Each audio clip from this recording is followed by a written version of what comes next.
going to start by saying good evening, or good morning, or good afternoon, whatever one applies to you, or good night for the gentle person in Istanbul. So, welcome to the Bruce County local section technical event for the 1st of April. It's not April Fools. For those of you who don't know where Bruce County is, it's on the shores of Lake Huron in Canada, Ontario, about 180 kilometers west of Toronto. Um, that's where we are. My name is Robert Ayers. I'm the president of the Bruce County local section. Um,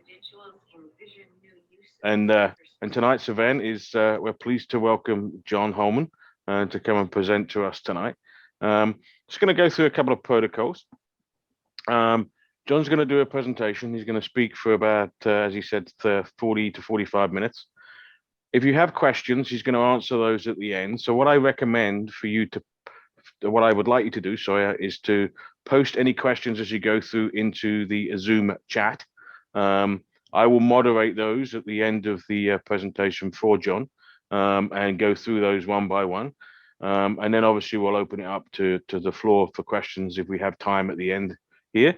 But if you could do that, that allows John to get through his presentation and maintain his flow, and us to then moderate those questions at the end. Okay, so without further ado, I'm going to turn it over to John to introduce himself and start sharing his screen. Thanks so much, John. Okay, thanks, Rob. Appreciate it. Appreciate everybody signing on. I'm going to share the screen. Hopefully everything will work properly.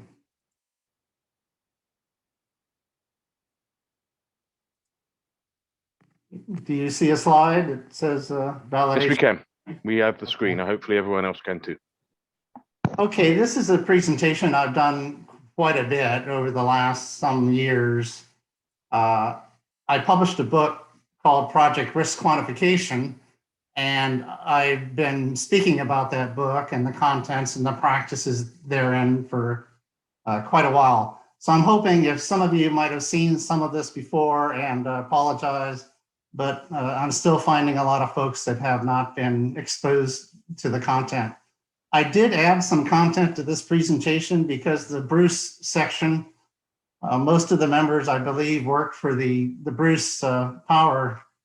There's a nuclear power station there, one of the largest, actually the largest in the world. And so a lot of their projects are nuclear related. So there is nuclear content in here, although it's generic in nature, and this should apply to everybody. Little background for those of you that don't know me. I am a registered engineer, but I've been working in project controls and cost engineering for about 35 some years.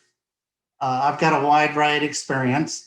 Basically, I can't hold a job, and I tend to move around a lot. So I've worked for owners, contractors, research.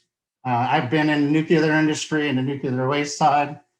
But I am a mining engineer. The first 10 years of my career, I worked in the coal mine. I own a consulting company. It's really just myself for the last 15 years. And just starting this month, I am in an alliance with another company called Valid Risk that we now offer the methods you'll see on the screen today in a cloud-based product. So this is a little bit of a sales pitch, but what you're seeing here today is a commercial methodology. Another thing about me you probably need to know is I'm very active in AACE International, probably obsessively so. I've been involved in the technical board primarily for 25 plus years. And I write a lot. I love to write, so I've been cranking out quite a bit of content. So you might see my name on a lot of products. I do want to mention that recommended practices, the author does not have full control of content. So even though you see my name, you cannot say that's mine. All of us at AAC contribute to these practices. So one thing I'd like to say at the start is I would really like to see people be active in the development of our recommended practices. And when you see a notification of something is posted for comment, please do. We really don't get enough feedback. You know, we have a lot of interested people. We have 50 some people on this call, but often we post these things and only get, you know, 2 or 3 or 5 people engaged. So we'd really, I think that would be one thing you could really help out, help everybody if you were commenting on these products. As I mentioned, the talk today is about my book. It is available from Amazon and Kindle. It's only $10, so there are really not many reasons not to take a look at it. If you want a hard copy, there's a link there to how to get that. One thing mentioned on the front of the book, there's a cover with the god Janus. He was a Roman god. He was the god of the gates, they called it. And he had 2 faces. One of them was always optimistic and looking into the future with the sunny sky. Generally, when the Roman legions would leave Rome, they would open the gates of the temple and they would march forth thinking they're going to conquer. But then 5 years later, the legion would return and might have been defeated. So the other face of Janus is the pessimistic side. And the reason I have this image here, which was done by the daughter of my publisher, by the way, very nice etching, is that we have to approach risks from both perspectives. We cannot go in with pure optimism, otherwise we're going to be disappointed. On the other hand, we can't be purely pessimistic or we would never do anything. We have to take risks and we have to look at both sides of the equation. So the methodologies I'm going to talk about, I think, bring both of those views to the table. Now I'm going to talk about project risk quantification. Some of you would probably call it quantitative risk analysis, basically the same thing. What it is, it's a probabilistic modeling of the identified risk on a project.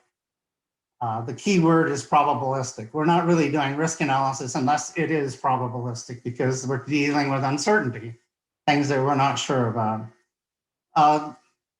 For the methods I'm going to talk about here, they are all integrated. So that is another requirement of an AACE recommended practice, is that all of the recommended QRA methods are integrated. Now they should integrate cost and schedule.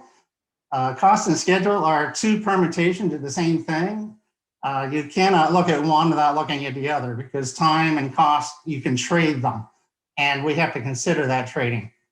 Secondly, we have to integrate our risk quantification with how we do control, because in the end of the day, people are using our quantification for contingency, they're using it for decision making. So we have to give them budgets for contingency, budgets for reserves, budgets for escalation. And so we have to make sure our methods provide those values for them.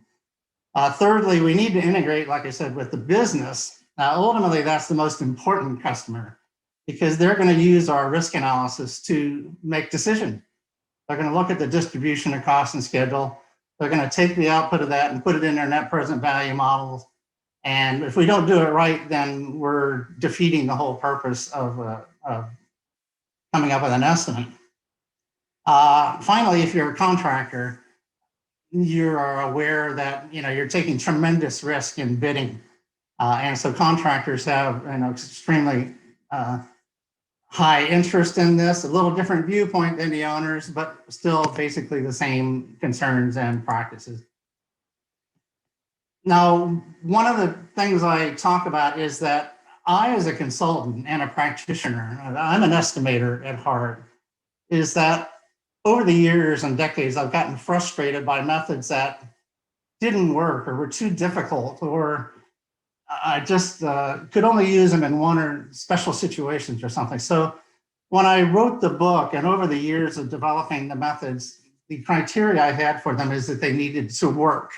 And what I mean by that is, A, it better be realistic. What's the point of doing this if our curves and our contingencies don't match the need? If they're not realistic, it's a waste of time, and it actually can be dangerous or economically disastrous.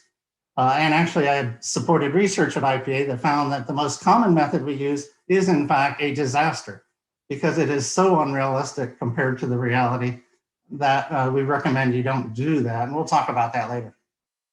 Second, It has to be practical. I've worked on owner and contractor side, and if we have methods that are so complex or esoteric that we can't apply them unless we hire expertise, experts off the street, then it's not useful to me. I worked for an owner. I want a method I can use on every project. I want it for small and big, quasi-maintenance projects, nuclear projects. I want a method that can apply to the conceptual phase, the detail phase, a bid, all of it. Don't tell me you have a method you can only use for 3% of the projects that I do. So that's one of the criteria of doing it. And then the last thing is a consultant. I tell people that if you hire me more than 3 times, I have failed, because my purpose as a consultant, the way I look at it, is that I'm here to bring up your skills and expertise and to train you and to give you tools that you as an owner or a contractor can take in-house and march forth with it. So again, it has to be useful, easy enough to do by non-experts. So that's another criteria. And then the last one has to be integrated, which also means aligning with our phase gate scope development system. So at the end of this session, I'm going to ask you one main question is, when you look at your risk quantification methods you're using, and all of us are probably doing something, I'm going to ask 3 things. One is, have you ever actually studied your actual cost growth and how that varies from project to project and asset to asset and business division by? And my answer is, when I look at companies, the answer is almost always no. It drives me nuts that people are doing all this risk analysis, but have never really taken the time to look at what their actual cost growth on project is, what their schedule slip is, how it varies by project, and then try to wire that back into their method. That's totally against the whole scientific method and engineering, what we do. We shouldn't go on faith. And unfortunately, the risk management profession is really more like a religion than an engineering type practice, because so many decades now we've been practicing purely on belief and hope and faith, and that's really shouldn't be the way it is. We need data-driven methods. We need to study the data. So anyway, have you studied how your methods work? How did they predict? Can you compare the actual cost growth to the contingency that you allowed and see how far off it was? We did that at IPA back in 2004, and we found out that what people were predicting and what actually happened had nothing to do with each other. They were actually, in some cases, negatively correlated. That when they needed a lot of contingency, they were putting small ones on, and then vice versa. That can't be. We have to work around it. So, third, and this kind of falls out of the prior two, I just ask you to look at what you're doing and say, how do you know what you're doing actually works? And if you don't know, well, you owe it to yourself then to study some of these other methods and maybe consider applying them. So first, how realistic are our methods? This little quote, I'm not going to read it, comes from that 2004 study. They don't work very well. In fact, in that study, we showed that the most common method, which is line item ranging, is a disaster. And that was the word that we actually used in the research report, because it was not predicting reality, which means economically, the business makers were probably making the wrong decision. That is a disaster for IPA's owner clients. So basically we said, don't use line item ranging. Unfortunately, that's probably what I think 70% of the people on this call are using. So we need to get away from that.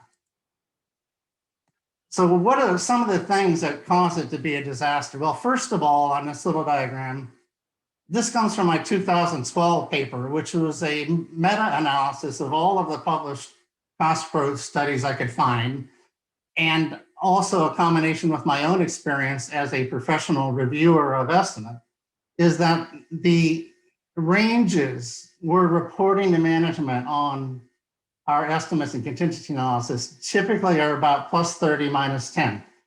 It doesn't matter how risky the project is, that's the range I find on almost all of the risk analysis I see, whether it's done by an EPC contractor or an owner.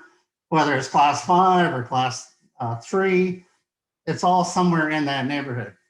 The big bar at the bottom, which shows that the P90 is actually 50%, 70%, up 90% over the base estimate, not 30. So what we've seen in every single study, and I've conducted a number of them. 2 of them we did for Canadian Hydro Authority, found the exact same thing, that their estimates were about a half in terms of the bandwidth of the range, what it should be. We did one for hydro generation, we did one for hydro transmission. Then I went and did it in the United States with 6 utilities. Exact same finding every time. We know, we can get a pair of scissors and cut this out and be doing better than what the method that we're using.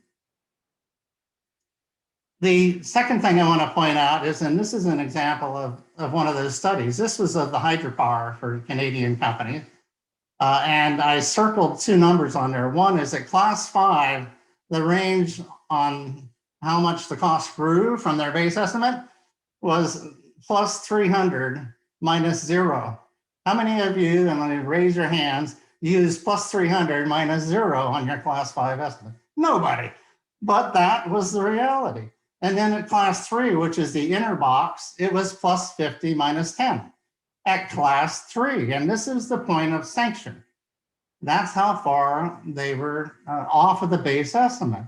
So again, we're all using plus 15 minus 10 at class 3, but in reality, it's plus 50 minus 10. And there's a lot of reasons that's so, but I just want to point that out. Now, I want to just flash up here for nuclear.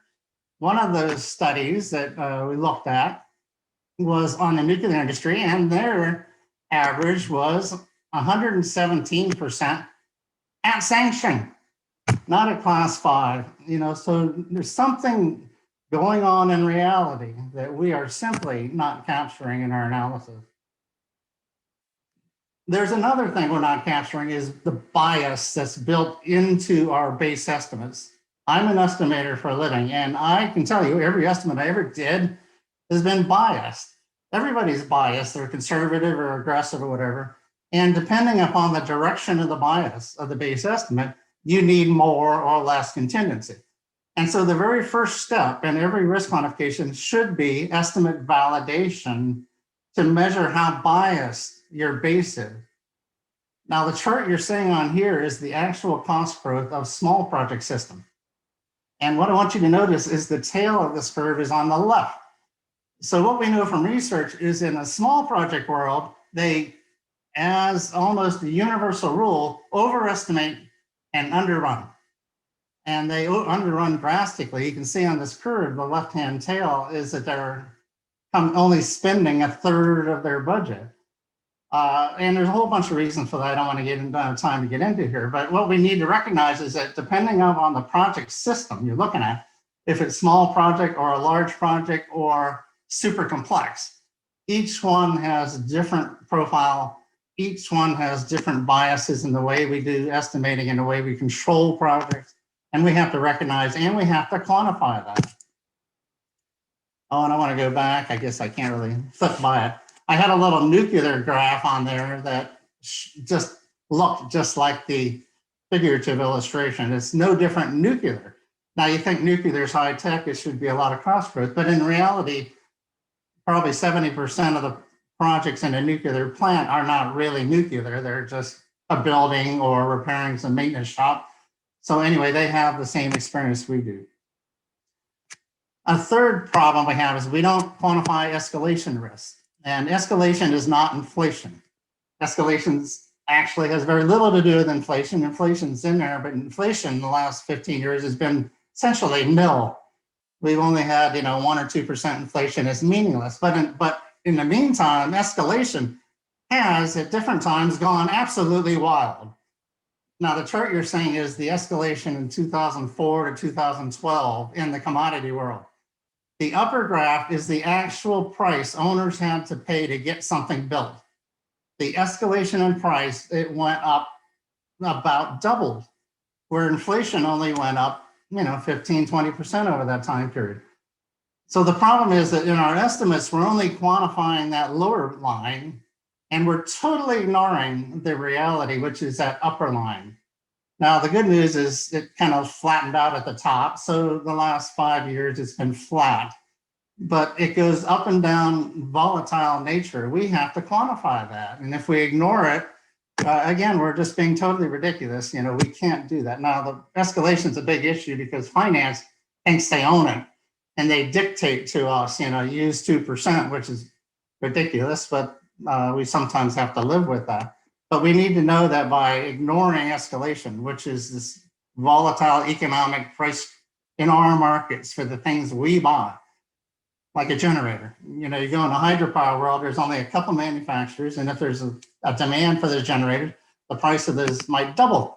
It has nothing to do with inflation.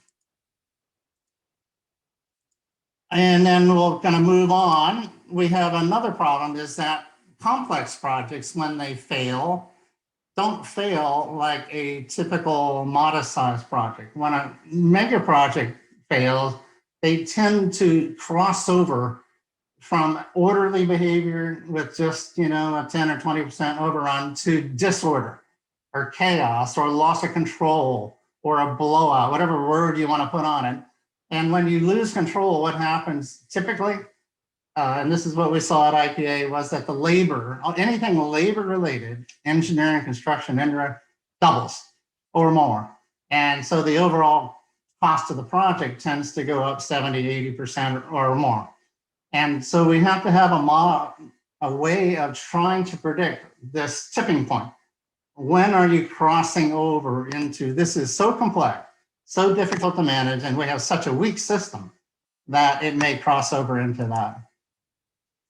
I do want to point out this little blue mark that nuclear outcome just happens to fall right within that second mode, which is the blowout mode. And then new builds of nuclear plants tend to cross over into that blowout mode more often than not.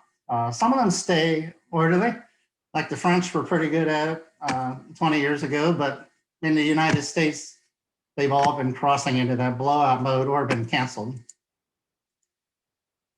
A final gap we have is that when we quantify the impact of risk, like any estimate, we have to have a scope.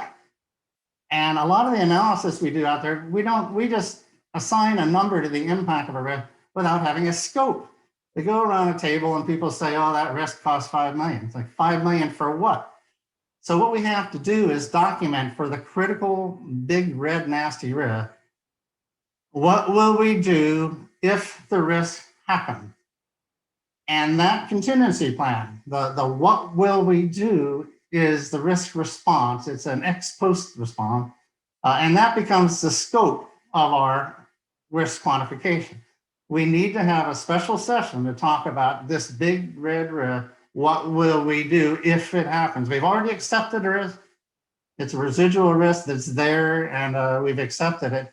We have to put a price tag on the action.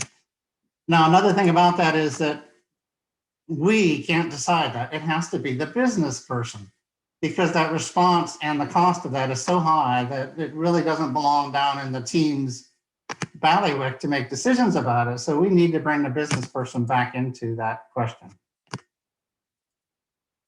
So those are all the negatives of what we're not doing. So I want to talk about a method, that does work. I have this complicated chart, and I don't really have time to get too much into it. If you know me, back in writing the TCM framework 20 years ago, full of these charts. I'm really good at drawing flow charts. Anyway, what we're saying here on this chart is an integrated risk quantification process. Notice there's not one method. There is no one risk quantification method that is effective for all of the different types of risk at different phases.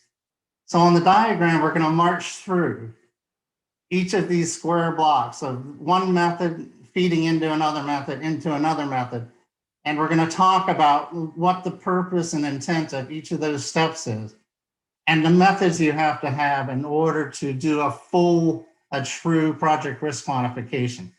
So we have to match the method to the risk type and do it in a way that at the bottom of this chart gives a single cost and schedule distribution so the decision maker has a simple, clear way to interpret the risks that they're taking in the decision. And then over on the right-hand side, we're also giving the project controls people the various budgets for their escalation, contingency, and so forth. So the method all has to tie together. So on the left, we have the risk type. In the center, we have the quantification method. On the right and the bottom, we have the end use of this. And so I'm hoping all of you in the future, instead of just using some off-the-shelf method all the time, put some thought into what you're really doing and who you're serving and what's the purpose of it and so forth.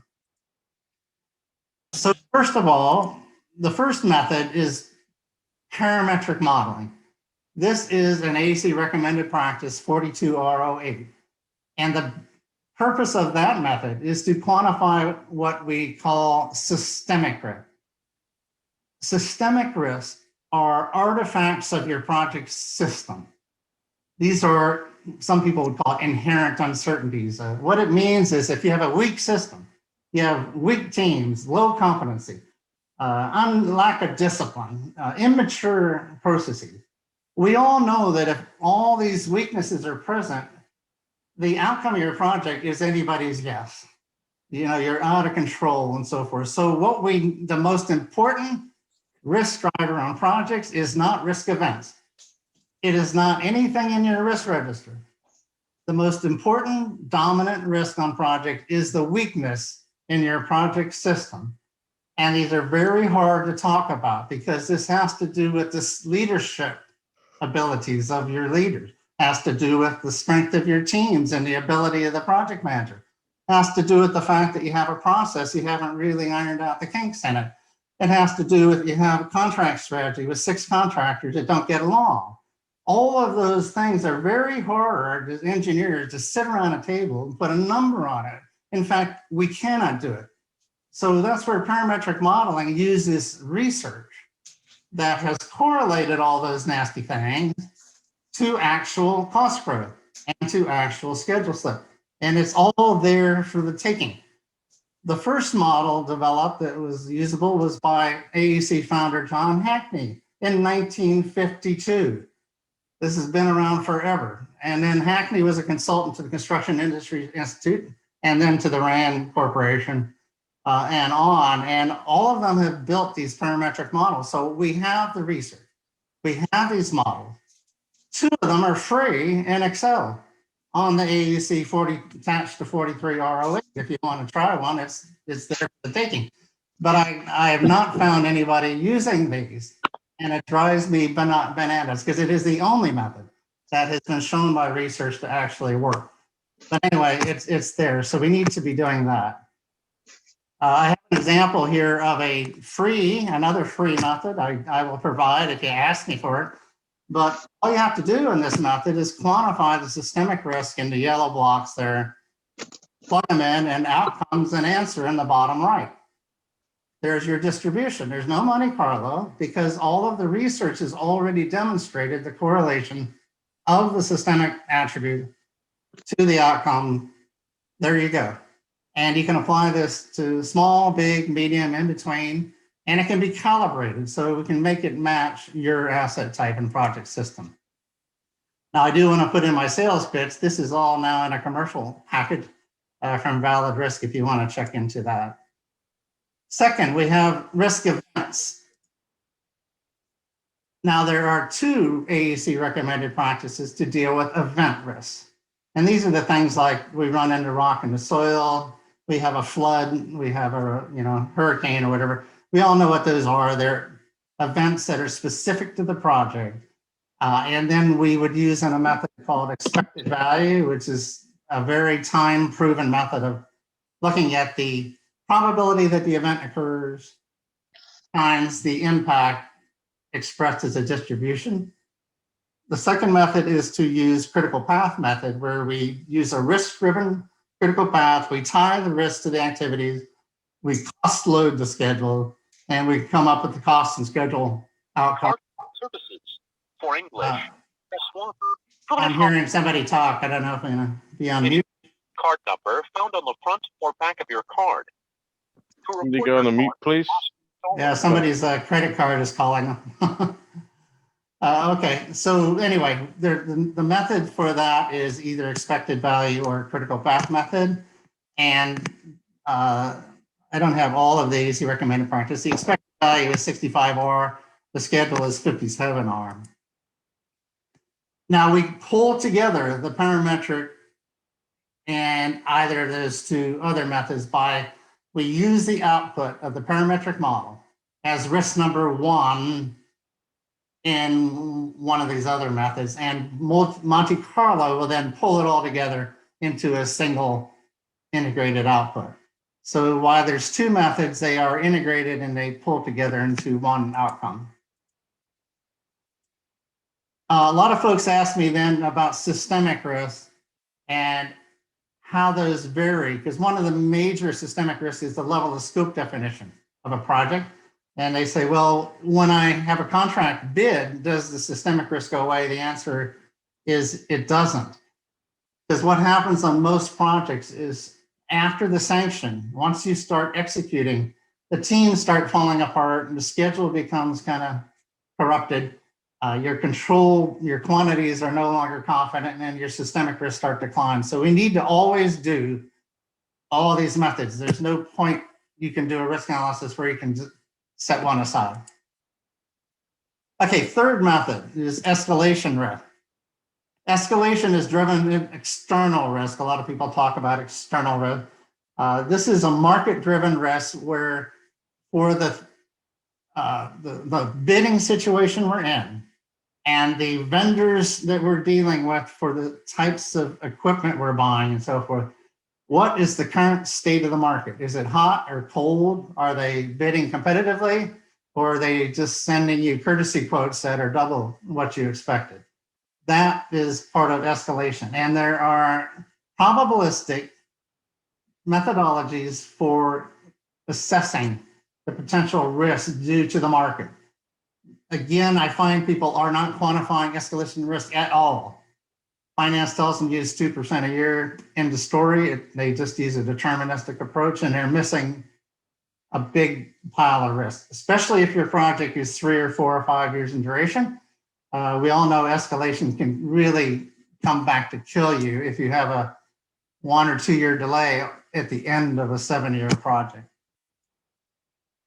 The fourth type of risk is for major programs. Some of you probably have been involved in a program where you have 3 or 4 or 5 projects working together to achieve a single objective. What happens on those is that we have projects butting heads with each other. I call them interaction risks, where they're competing for resources, or they can't agree on who is supposed to manage things at the interface. So we need to do another level of risk analysis with all of the project managers of the different parts in one room, and then talk through these potential uncertainties that come about because of the interaction. So the methods in this, in my book, and I'll cover how to do that at the program level. Basically, it simply involves using the same methods, but stepping back and talking only about the interaction as opposed to a lot of the individual, more specific risk. There is another layer if you're an operating company called portfolio risk. And what that is, if you're an owner company and you have 300 or 400 projects in your annual capital list of projects you're executing, what happens at that point is that finance steps in and says, you have X amount of capital, and thou shalt only spend that amount of capital this year. And so what happens is if any of the 300 projects gets late or early or spends too much, you have to juggle the portfolio around in order to keep within the finance described cash flow. So I call it management by cash flow, but that is very devastating to performance of projects when you jerk them around in terms of cutting scope or speeding them up, slowing them down. So there's another level of risk if you have a portfolio. Number 6 is, I talked about that tipping point. So for the methodology I'm proposing is that The complexity comes in only when you look at a holistic, at everything together, about how complex is the project physical scope, the execution strategy, and all of those different elements. And then ask a second question of how close are we getting to that point where we may simply lose control. There's a lot of research and discussion going on about complexity now, not a lot of useful model. So I just kind of went ahead and developed such a model. It's not backed by as much research as some of the others, but I think from my own experience, I think it's a pretty good warning that you may be approaching that tipping point. Now, because when you cross the tipping point, you go into chaos, and chaos by nature is not highly predictable. We don't want to give them a contingency, assuming chaos, because the number could be just here, there, or everywhere. So what I do is just indicate to my clients that this project you have is the red lights flashing. You need to rescope it, simplify it, ease up on the objectives, strengthen your team. You need to do something to get those red indicators back to yellow or green. And then I can give them some scare stories of what will happen if you don't. Then finally, we need to talk about the outputs. Again, the ultimate client is the investment decision for an owner or the bidding decision for a contractor. So everything we do has to be rolled up, summed up, and easily communicated to them so they know what risks they're taking in their decision. And then we also, again, need to provide the contingencies by project. We need to give them escalation budget and so forth. Now, I left the last top thing for last, and this is historical data.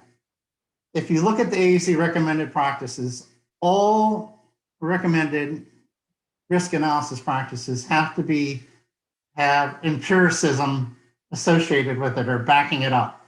So we have to be data driven. We have to study our past projects and look at which ones overrun, which ones don't, and understand why. And we need to make sure our risk quantification is addressing those various things. So if you truly want to do risk management and quantification, you need to have a historical database management process that supports the risk analysis. To give you an example of what an analysis might show you, just for this presentation, this was a study I did for, I'm just going to say an entity that did nuclear projects. And we studied all of their projects from, I think it was the previous 5 years on their cost growth experience. So if you can see on the left axis, a 1 means on budget. If you're a 2, that means you came in double the budget. So we studied the various types of projects they had, and we did profiles like this. And so I'm not going to tell you what those different entities were, but you can see on the number 1, highly predictable. In fact, about half the projects were exactly on the budget, which generally that is a project system that's overestimating and underrunning by design. And that's very common in the smaller, simple project. Now we got a type 2, which was an asset type for them, where they had a huge amount that were underestimated or overestimated, underrunning. But then they had a significant number of them were bubbling up and crossing into that chaos mode. And so we had to understand what was going on there. Then we had the third group that never underran a project in 5 years. And some of them were coming in double. And on average, they were, cost growth of 30, 40%. So we need to have a method that we need to assure that if you have a project of one of these types, that our risk quantification method is giving them a realistic picture of it. But what's happening in industry is everybody's using one method, and it's the one for number 1 on the left. Look at that number, plus 30, minus 30. Everybody's happy. Your risk analysis comes out with 7% contingency. We all applaud and we go home. But what about all those other projects on the right? You know, what did we do to them? We haven't helped them one bit. So we need to have methods that can discriminate between these. We need to understand the real reasons and to build that into our methodology. So I was speed talking through that, so I want to apologize a little bit, but I think we did keep within the 40 minutes here.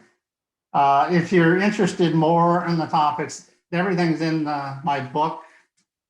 I might leave the screen up here for a bit in case anybody wants to go back to a slide. But I'm open to questions. Hopefully I wasn't going too fast here. Anybody have anything to